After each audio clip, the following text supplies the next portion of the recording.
Timnas Indonesia saat ini sedang dalam ambisi meraih mimpi tertinggi. Ya, meskipun masih banyak hal yang kudu dibenahi, namun secara umum, progres Timnas Indonesia udah mengarah ke hal yang benar. Itu kalau yang mikirnya jangka panjang sih. Kalau enggak ya udah, mau gimana-gimana. Pasti ada aja alasan buat cari kesalahan. Yap, 4 laga sisa di grup C benar-benar menjadi sebuah laga hidup mati per matchnya. Terlebih bagi jajaran pelatih anyar, ini adalah tantangan luar biasa mengingat tekanan tinggi dari fans pasca kontroversi pemecatan STY. Meskipun begitu, masuknya Kluivert nggak seharusnya ditanggapi sepesimis itu. Karena salah satu poin plusnya, kini para pemain diaspora yang sebelumnya alot, kabarnya mulai mempertimbangkan serius buat jadi WNI. Hal yang kemudian dianggap pelatih Jepang Hajime Moriyasu adalah hal yang cukup positif.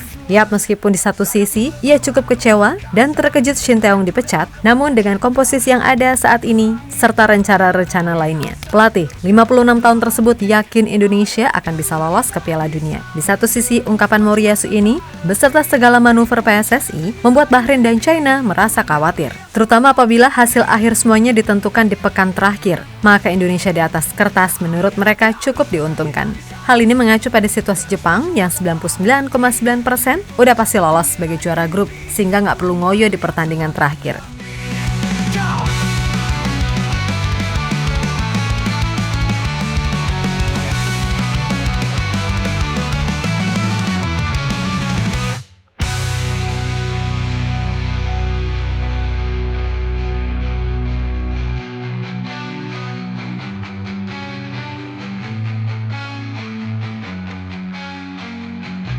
Dalam gelap terang setia menanti, berjuang sampai titik darah terakhir.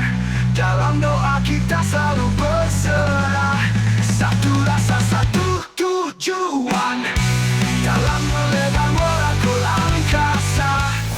Setelah memastikan Patrick Kluivert sebagai pelatih kepala, salah satu tujuan PSSI tentu saja ingin menambah kekuatan dengan pemain diaspora. Sebagaimana kita tahu kalau Kevin Dix adalah pemain terakhir yang dinaturalisasi di era STY. Dan di era Kluivert setidaknya udah ada 2 nama yang available, yakni Ole Roumanie serta Jerry De Wolf. Nah, selain mereka, tentu saja kita semua tahu kalau manuver PSSI buat terus menambah kekuatan masih akan terus berlanjut. Dan kita juga tahu kok nama-nama siapa aja yang selama ini udah masuk list. Jelas kalau setidaknya nama-nama yang diincar udah berhasil gabung, ya minimal untuk bulan Maret Ole, Jairo, Emil Audero hingga masuknya Tim Geppens bisa saja masuk ke dalam skema Kluivert. Yang mana jika itu terjadi, seenggaknya minimal 4 poin di bulan Maret bisa kita kantongi. Bahkan 6 poin pun juga bukanlah hal yang mustahil. Yap, meskipun sampai sejauh ini masih banyak yang meragukan keputusan PSSI, tapi menurut Hajime Moriyasu, apapun keputusan federasi pasti sudah dipertimbangkan dengan matang. Apalagi juga melihat track record dari seorang Erick Thohir, gak mungkin beliau ngambil keputusan tanpa pertimbangan ini itu. Menurutnya, Pak Erick dinilai sangat memikirkan soal jangka panjang. Dan perihal naturalisasi, Hajime Moriyasu menyebut jika langkah tersebut memang sangat positif dan harus terus dikembangkan. Sebab dengan begitu, kans Indonesia tampil di Piala Dunia dari edisi ke edisi pastilah kian besar. Jika federasi dan pemerintah terus melakukan naturalisasi pemain berkualitas, saya rasa kans lolos ke Piala Dunia akan lebih besar di masa depan. Ucap Moriyasu dikutip dari Football Channel. Terus berjuang tanpa henti, di puncak tertinggi raih mimpi, dunia lihat semangat kami.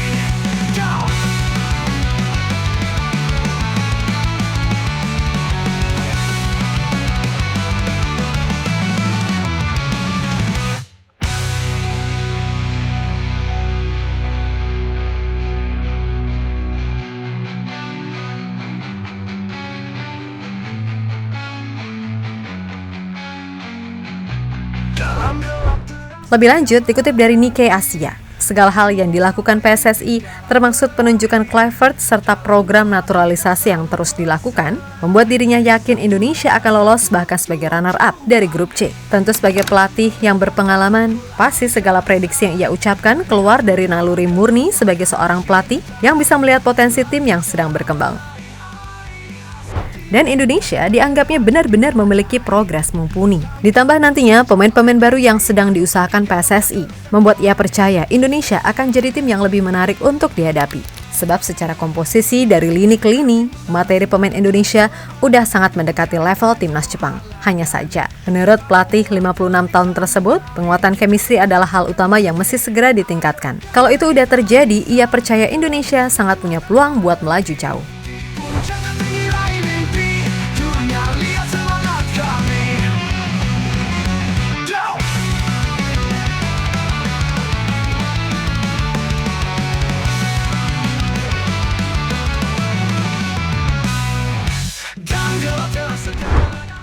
Di sisi lain, melihat sikon yang ada, diketahui membuat China serta Bahrain cukup khawatir. Sebab jika nantinya Indonesia benar-benar sukses menambah 3 sampai 4 atau bahkan 5 pemain baru, maka kekuatan tim Garuda dinilai akan jauh lebih kuat. Dan itu bukanlah hal yang mustahil, mengingat nama besar Kluivert yang menjadi magnet tersendiri bagi para pemain grade A. Masalahnya persaingan di grup C ini sama sekali nggak bisa ditebak. Bukan nggak mungkin, penentuan soal siapa yang akan lolos langsung atau mengunci posisi 3 dan 4 akan ditentukan di matchday terakhir. Jika itu terjadi, bisa saja Indonesia akan jadi tim yang diuntungkan. Sebab meskipun laga terakhir adalah away melawan Jepang, namun dengan status Jepang yang 99,9% udah lolos, membuat tim Sakura kemungkinan nggak akan bermain sengoyo biasanya.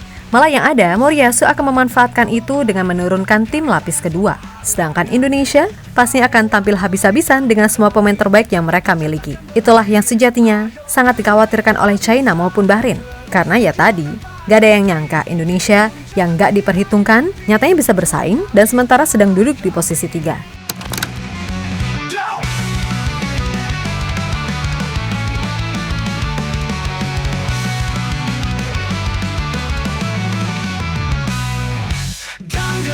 Sedang menanti, berjuang sampai titik darah terakhir. Dalam doa kita selalu berserah, satu rasa, satu tujuan. Sayapmu lebar merangkul angkasa, menyatu dalam kekuatan cinta. Langit cerah meraih asa, terus Garuda terbang berhenti. Ayo Garuda kita bisa, terus berjuang tanpa henti. Di puncak tertinggi raih mimpi, dunia lihat semangat kami. Yap, terlepas dari apapun, sebelum jauh mengarah ke sana, fokus aja dulu sama penambahan pemain. Minimal kelarin dulu proses Ole dan Jairo yang katanya paling deket. Baru setelah itu, mungkin nama-nama macam Emil, Tristan, Dean James, Pascal Struijk, Jaden Osterwolde, Miliano Jonathans, Michelle Becker, hingga Ian Madsen bisa diperjuangkan. Dan seperti yang pernah dijelaskan oleh Pak Erik, kalau naturalisasi ini termaksud dalam salah satu program jangka panjang PSSI. Sebab untuk menciptakan kultur sepak bola yang kuat, harus ada yang namanya keseimbangan. Mulai dari pembinaan, liga, dan tim nasional. Jika semua berhasil diselaraskan, maka kemungkinan untuk timnas Indonesia konsisten tampil di level tertinggi benar-benar bisa terwujud. Intinya masih banyak hal yang harus diperbaiki. Karena sejatinya tim ini pun masih dalam proses berkembang.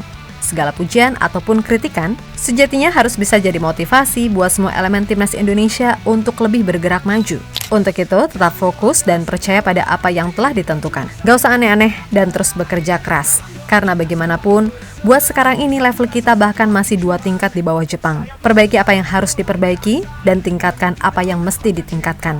Agar kedepannya, timnas Indonesia benar-benar bisa menampilkan sesuatu yang sangat membanggakan buat publik tanah air. Oke, kita Garuda.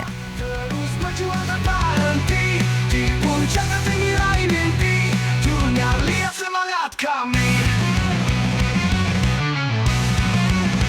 Ayo Garuda kita bisa, terus berjuang tanpa henti. Halo, izin iklan sebentar ya guys. Jadikan ruangmu bernuansa timnas. Temukan beragam poster dinding, sepak bola dan timnas dengan desain menawan, kualitas premium dan harga yang tidak akan menguras kantong. Segera klik link Shopee di deskripsi video ini dan dukung timnas dengan sepenuh hati. Mulai dari dinding rumahmu.